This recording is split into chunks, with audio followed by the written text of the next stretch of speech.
धन्यवाद सभापति महोदय। मैं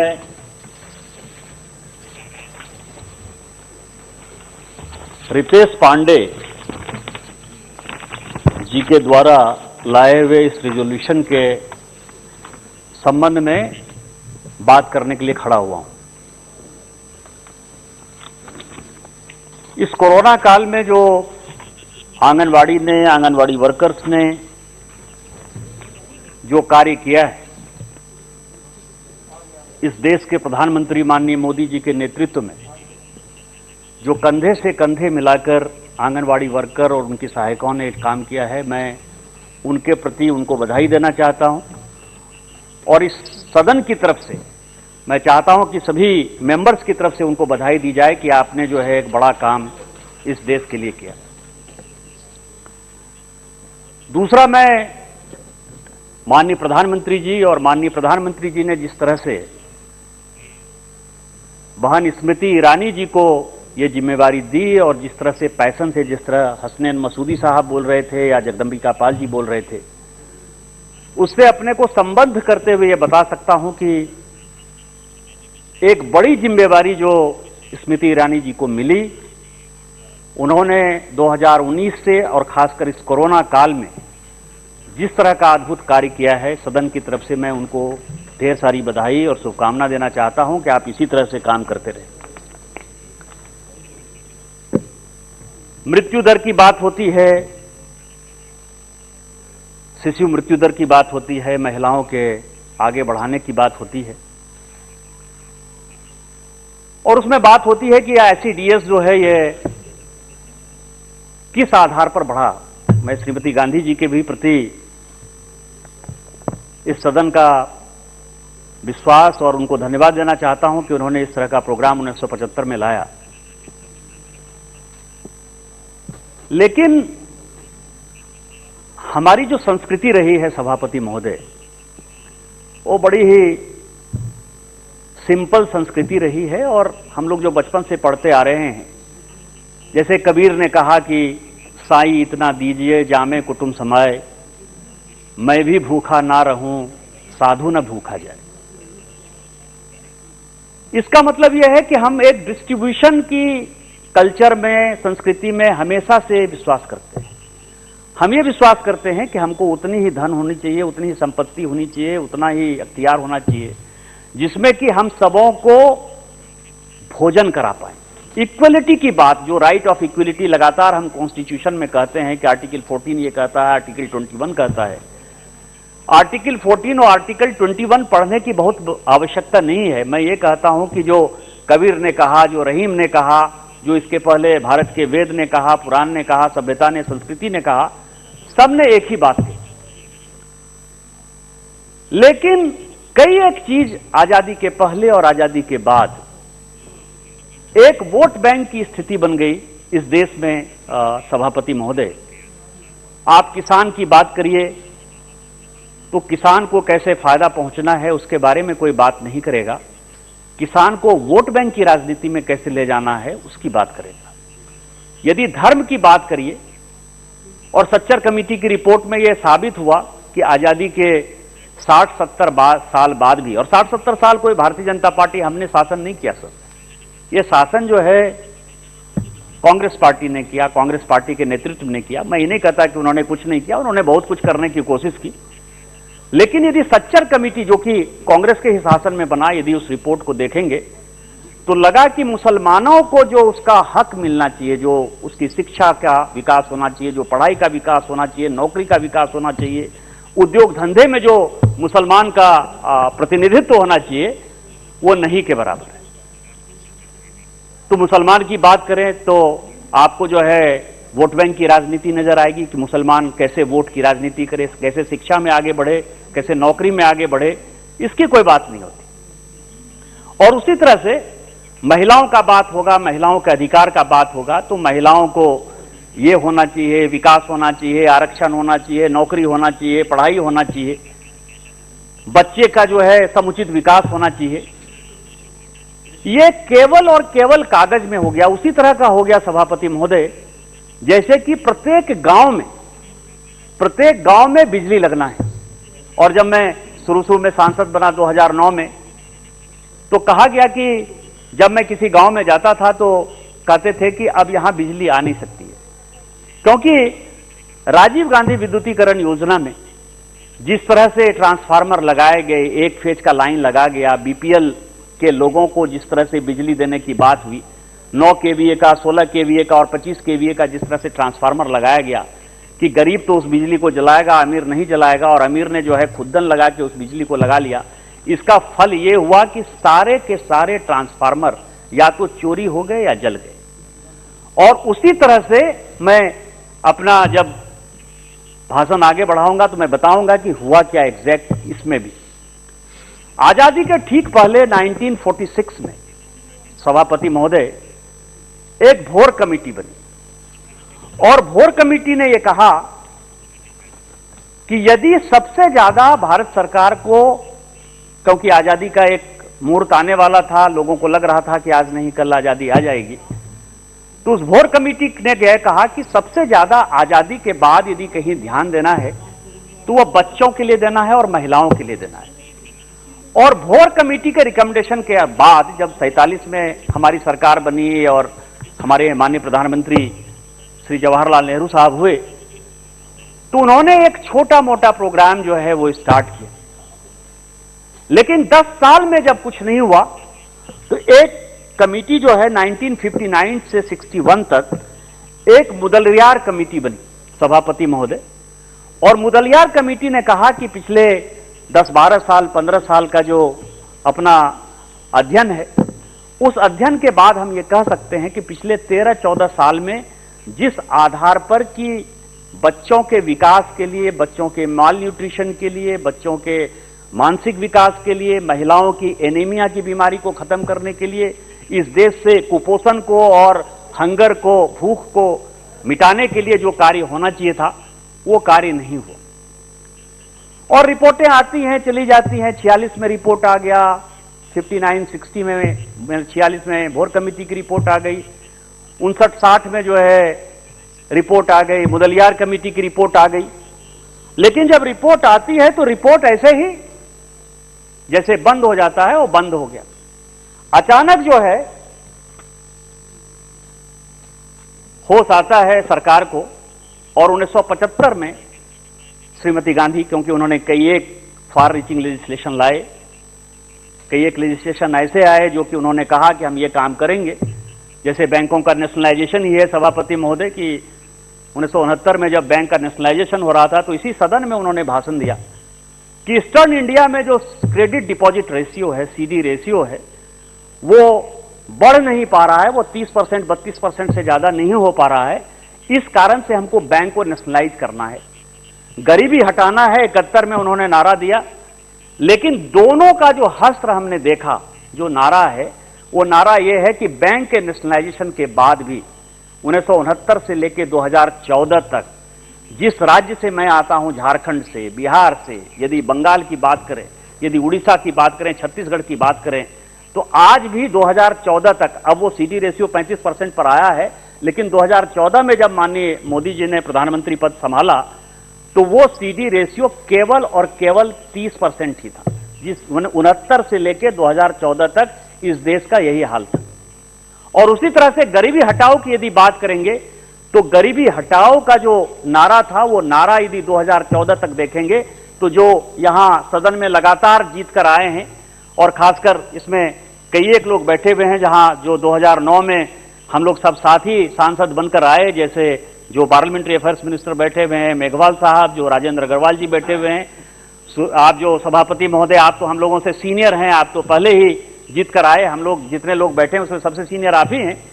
यदि आप देखे होंगे तो मैं जब 2009 में चुनाव लड़ने के लिए गया तो एक ही नारा था कि आप हमारा लाल कार्ड बना दीजिएगा, बीपीएल कार्ड बना दीजिएगा। इसका मतलब यह है, और गांव की महिलाएं, पुरुष और वोट जो है, वोट की राजनीति उसी आधार पर चलती थी, और गरीबी नहीं हटा।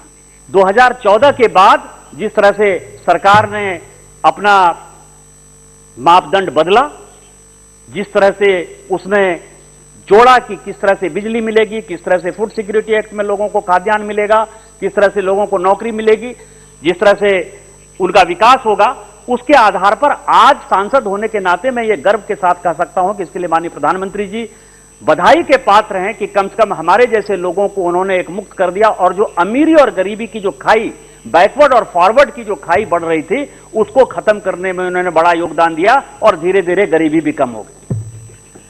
लेकिन इस सरकार को डिस्टेबलाइज करने के लिए जो फॉरेन की फोर्सेस लगी हुई रहती हैं, वो तरह तरह की बातें करती हैं। जैसे मैं आपको बताऊं कि वर्ल्ड में दो चीजों पर हमारी सरकार जो है लगातार पूरे जो इस देश दुनिया के इंटेलेक्चुअल हैं और खास करके ये एक मीडिया के जो लोग हैं, वो दो चीजों पर अपने को लगातार घेरने की कोशिश करते हैं। एक तो वो हंगर इंडेक्स पर अभी नया नया हंगर इंडेक्स आया है और दूसरा जीडीपी आया है। सभापति महोदय, मैं एक दिन इस पार्लियामेंट में बोल रहा था और मैंने कहा कि जीडीपी कोई देश के विकास को मापने का क्राइटेरिया नहीं माना जा सकता है और जीडीपी में जो समस्या है, उस समस्या के बारे में अब यह समय आ गया है कि यह देश भी निर्णय ले। मैंने कई एक लोगों को कोट किया, लेकिन कई एक मीडिया में कहा गया कि यह जीडीपी का ज्ञाता आ गया, ये कैसा बकवास बोलता है, ये बुद्धिहीन है, इस तरह की भारतीय जनता पार्टी है। और सभापति महोदय, मैंने कौन सा रिपोर्ट कोट किया था? मैंने 2008 में फ्रांस के राष्ट्रपति सरकोजी थे उस वक्त, उन्होंने ये देखा कि हमारे यहां जो लोगों का जीवन स्तर है, फ्रांस के लोगों का जो जीवन स्तर है वो ज्यादा अच्छा है, हम ज्यादा बढ़िया ढंग से उनको खाना खिला पा रहे हैं, उनको नौकरी दे पा रहे हैं, हमारे यहां महिलाओं की स्थिति अच्छी है, हमारे यहां बच्चों की स्थिति अच्छी है, हमारे यहां बिलो पॉवर्टी लाइन के जो लोग हैं, गरीबी रेखा के नीचे जो लोग हैं वो कम है। अमेरिका में हमसे ज्यादा है, लेकिन अमेरिका की जीडीपी ज्यादा आगे दिखती है और हमारी कम दिखती है। इसके पीछे रीजन क्या है? और जीडीपी कोई बाइबल नहीं है। मैं फिर से इस सदन में आपके माध्यम से बोलना चाहता हूं कि ये 1935-36 में जो है जीडीपी आया, क्या बिना जीडीपी के दुनिया नहीं चल रही थी? तो उन्होंने एक कमेटी बनाई 2008 में, जो नोबेल प्राइज विनर थे अर्थशास्त्री स्टिग्लिच कमेटी की रिपोर्ट, और जिसमें इस देश के एक बहुत ही अच्छे मतलब सम्मानित एक व्यक्ति हैं प्रोफेसर अमर्त्य सेन साहब, जिनको कि सभी अपोजिशन के लोग बड़ा कोट करते हैं और हम भी उनका रिस्पेक्ट करते हैं अर्थशास्त्री होने के नाते। वो भी नोबेल प्राइज विनर हैं, वो भी इस कमेटी के सदस्य थे और उनकी कमेटी की रिपोर्ट है कि ये जीडीपी जो है किसी भी आधार पर यह पैमाना नहीं होना चाहिए और अब यह समय आ गया है कि अपने को दूसरे इंडेक्स, दूसरे सहारे के आधार पर किसी देश का कैसा विकास है उसको देखना चाहिए। मैंने यह कोट किया, स्टिग्लिच कमेटी की रिपोर्ट को कोट किया। अर्थशास्त्री स्टिग्लिच जो है उसको अर्थशास्त्र नहीं आता है, इस पर चर्चा नहीं होगी। अमर्त्य सेन जी की रिपोर्ट गलत है, इस पर चर्चा नहीं होगी। लेकिन चूंकि भारतीय जनता पार्टी के निशिकांत दुबे ने यह चर्चा कर दी तो वह मूर्ख है, भारतीय जनता पार्टी मूर्ख है, भारतीय जनता पार्टी में टैलेंट क्रश है, इस तरह की बात होने लगी। उसी तरह से यह हंगर इंडेक्स है। अब आप यह बताएं कि उसी दिन मैं सदन में चर्चा सुन रहा था सभापति महोदय कि जब 1918-19 में स्पेनिश फ्लू यहां आया था तो जो सबसे बड़ी समस्या इस देश में हुई कि लोग भूख से बहुत मर गए और भूख से मरने के स्वाभाविक कारण थे, क्योंकि हम उतना अनाज उत्पादन नहीं कर सकते थे, ट्रांसपोर्टेशन का उतना साधन नहीं था। अंग्रेज अपने को जो है वो वर्ल्ड वार में इतना फंसा हुआ था कि वो यहां से सारी संपत्ति लेकर जो है वो दुनिया में लड़ाई करने के लिए परेशान था और इस कारण से यहां के लोग जो है वो बहुत ज्यादा भूख से मर गए। आप ये बता सकते हैं, आप भी इतने दिन से राजनीति में हैं सभापति महोदय, आप ये कह सकते हैं कि किसी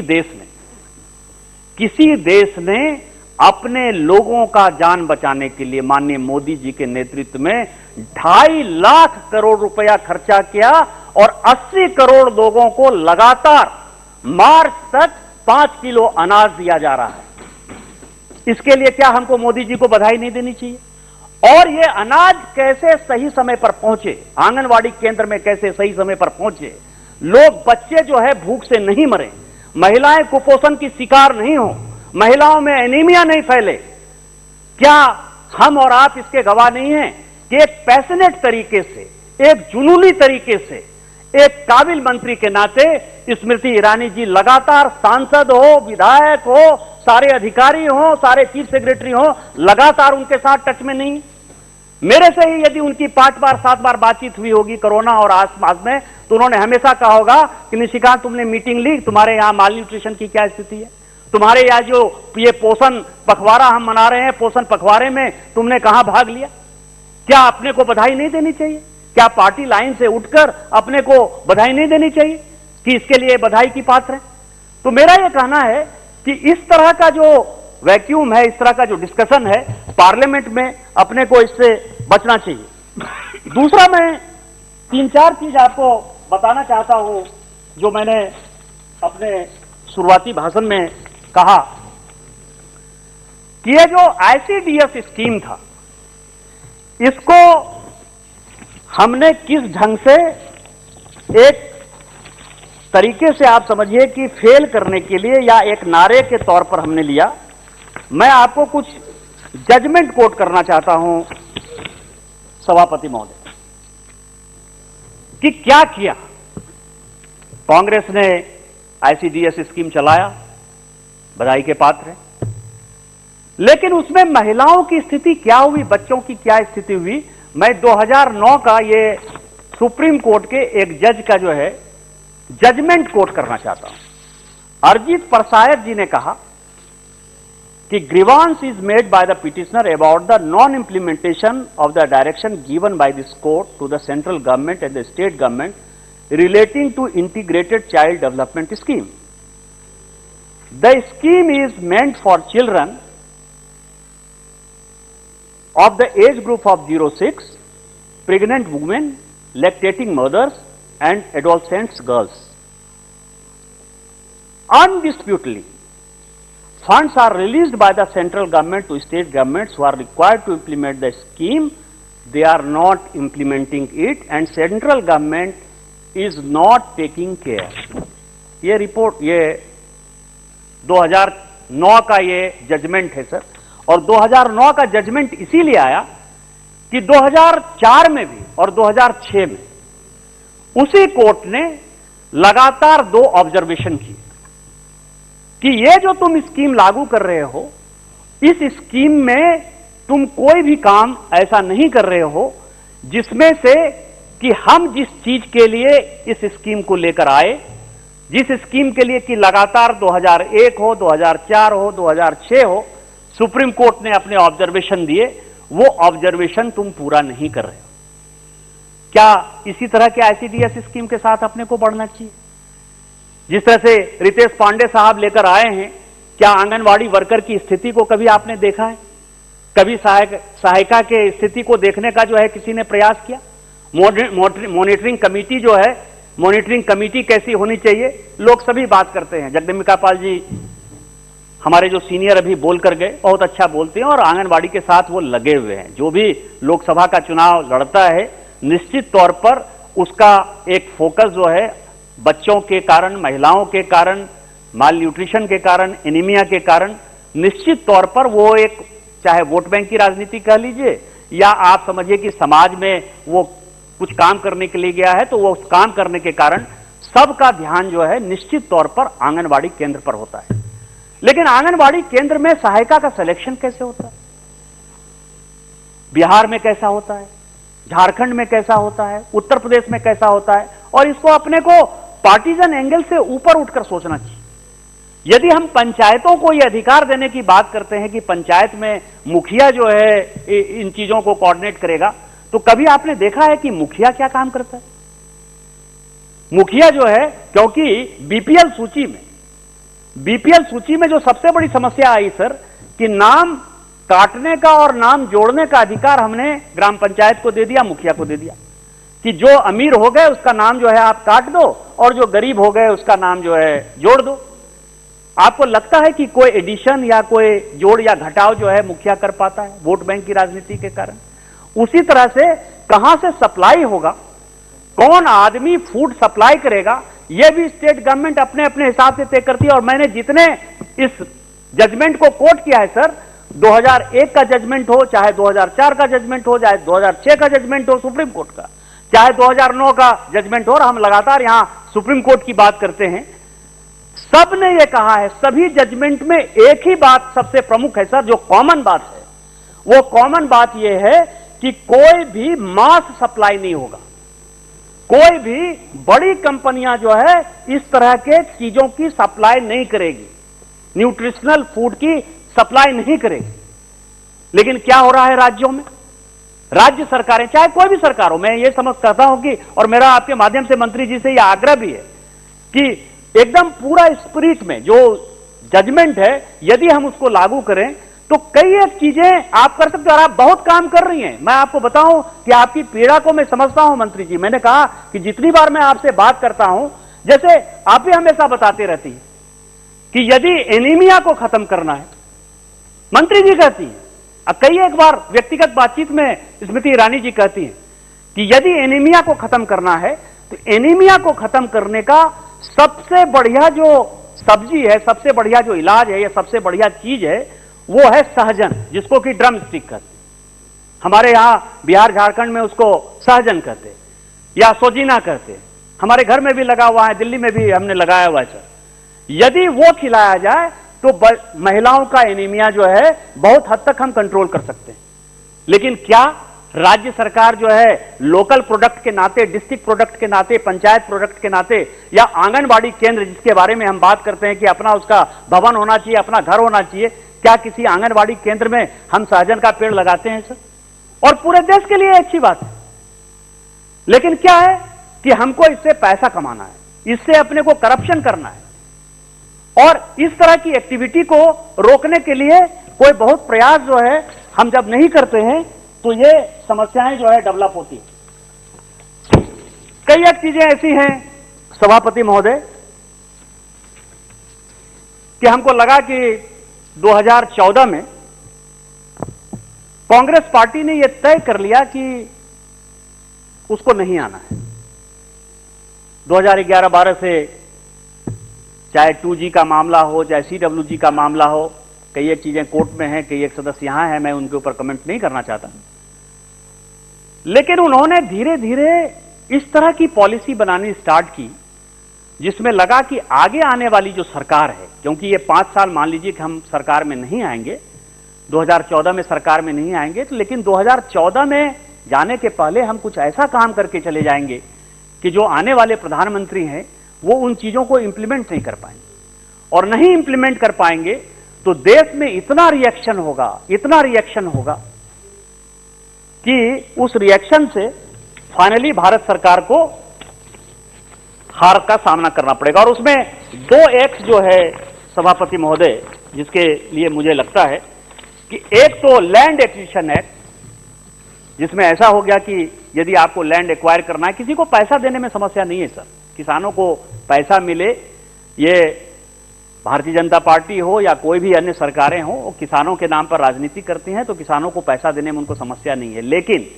उसका जो असेसमेंट है, उसका जो रिव्यू है, उसका जो लैंड एक्विजिशन का प्रोसेस है, उसको इतना डिले कर दिया सर कि साल, 2 साल, 3 साल के पहले आपका कोई लैंड एक्वायर नहीं होगा। और लैंड एक्वायर नहीं होगा तो 2014 में जब आप सत्ता में आएंगे तो 2018-19 तक आपका कोई काम ग्राउंड पर दिखाई नहीं देगा, और उसके बाद आप जो है बोरिया बिस्तरा बांधकर चले जाएंगे। और दूसरा जो है फूड सिक्योरिटी एक्ट, ये 2 ऐसे फार रीचिंग लेजिस्लेशन जिसके बारे में कहा, ये केवल और केवल वोट बैंक की राजनीति थी, और इस वोट बैंक की राजनीति में जो आने वाली सरकार थी उसको बदनाम करने का एक बहुत बड़ा साजिश था। लेकिन उनको यह नहीं पता था कि उनका मुकाबला जो है मोदी जी से है, और मोदी जी, फिराक गोरखपुरी का एक शायरी है सभापति महोदय, ये माना की जिंदगी है 4 दिन की, ये माना की जिंदगी है 4 दिन की, बहुत होते हैं यार 4 दिन भी। ये माना की जिंदगी है 4 दिन की, बहुत होते हैं यार 4 दिन भी।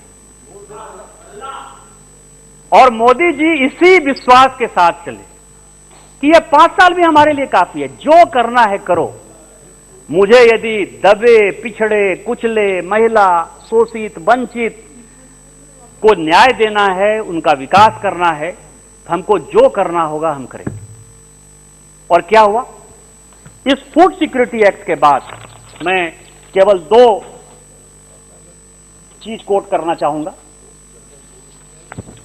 एक चिट्ठी है 30 मार्च 2020 की, बस 15-20 मिनट और लगेगा सर, ज्यादा से ज्यादा। और वो चिट्ठी जो है 30 मार्च 2020 को, जब स्मृति ईरानी जी जब मंत्री बनी, उन्होंने क्या कहा कि इंस्ट्रक्शन किया कि as per the National Food Security Act 2013, उसका जो सेक्शन है 4, 5, 6 और 8, इसके आधार पर हम सप्लीमेंट्री फूड देने का जो है उन्होंने फैसला किया और उसके लिए बजट को एनहेंस करने का फैसला किया। जिन लोगों को यह लगा कि यह काम हम नहीं कर सकते हैं, उनके लिए एक बड़ा जो है जबरदस्त कहते हैं कि धक्का था उनको, कि यह काम भी उन्होंने कर दिया। और इसके अलावा आंगनबाड़ी का एडमिनिस्ट्रेशन कैसा होगा, यूटी कैसा होगा, चीफ सेक्रेटरी का रोल क्या होगा, यह सारी बातें जो है माननीय मंत्री जी ने यहां से आदेश किया। लेकिन इतने पर ही मैंने आपको जैसे कहा ना कि जो माननीय मंत्री हैं वो जुनूनी हैं।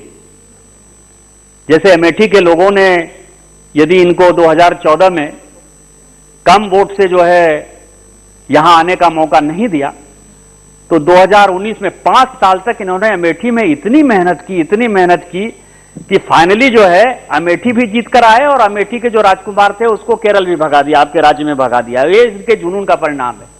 और इसी जुनून में इन्होंने 13 जनवरी 2021 को, और ये रितेश पांडे जी आपके जो आपने रिजोल्यूशन लाया है, इसका कई एक जवाब है। आंगनबाड़ी वर्कर को पैसा बढ़ना चाहिए, सहायिका को पैसा बढ़ना चाहिए। आज की जो स्थिति है, आर्थिक स्थिति है, उसमें केंद्र और राज्य के बीच में जो बंटवारा है, केंद्र के ही ऊपर पूरा राज्य निर्भर है। यदि केंद्र पैसा नहीं दे, उनको सपोर्ट नहीं करे, यदि वो ओवरड्राफ्ट नहीं ले, तो कई एक ऐसे राज्य सरकारें हैं, खासकर हम और आप जिस तरह के राज्यों से आते हैं जहां की बहुत इंडस्ट्री नहीं है, उसमें बहुत समस्या है। तो इसीलिए जो जगदंबिका पाल जी ने कहा, मैं उसको दोहराना नहीं चाहता कि वो कैसे 4,500 अभी हो गया है, कैसे 3,500 हो गया है, उसका पूरा विस्तृत जवाब देते हुए माननीय मंत्री निश्चित तौर पर इसके बारे में बोलेंगी। लेकिन मैं बधाई देना चाहता हूं, जो मैंने कहा कि आपके लिए जो नारा था, कांग्रेस नारा था, गरीबी हटाओ, फूड सिक्योरिटी एक्ट, बच्चों का विकास, महिलाओं का शोषण खत्म, बेटी बचाओ बेटी पढ़ाओ के नारे को आगे बढ़ाते हुए इस आईसीडीएस के लिए जो काम किया वो एक उल्लेखनीय है। और क्या था इसमें?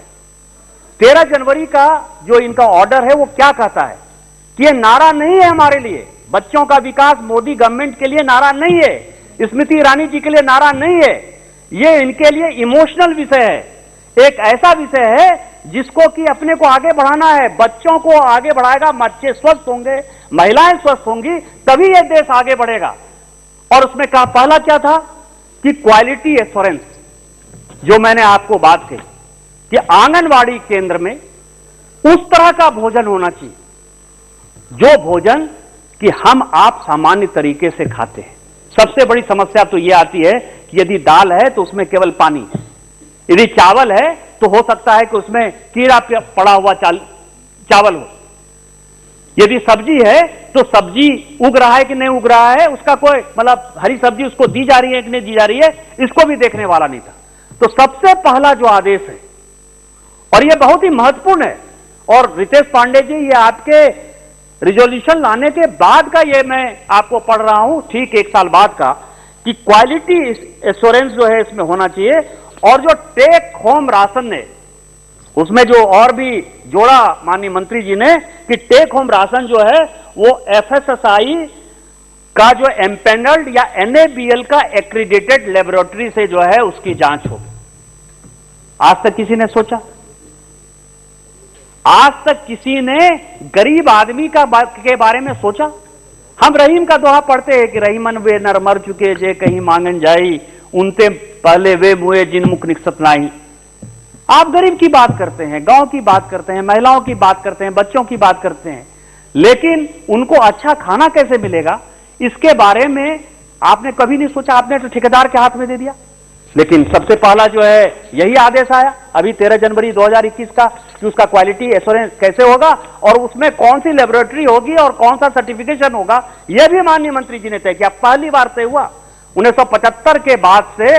मैं आपको यह कह सकता हूं कि लगभग 46 साल बाद, तकरीबन 50 साल अब पुरने को है, 50 साल बाद माननीय मोदी जी के नेतृत्व में यह काम बहन स्मृति ईरानी जी ने किया। मैं उनको सदन की तरफ से जो है बधाई देना चाहता हूं आपके माध्यम से सर।